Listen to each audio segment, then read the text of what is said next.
How to redeem codes in Dragon City.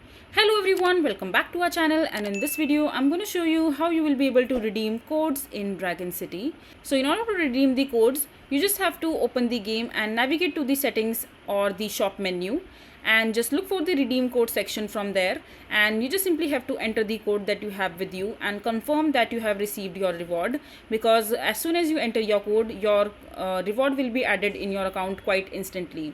And here is the list of the codes that you can use. So these are all the Dragon City codes that are still valid. So you can pause your screen and you can check if all these codes are working. One of them must be working as of now because I've checked it myself. So you can go ahead and copy any of these codes by yourself and you can use them in your Dragon City game. So yeah, this is basically how you will be able to redeem codes in Dragon City. I hope you find this video to be helpful.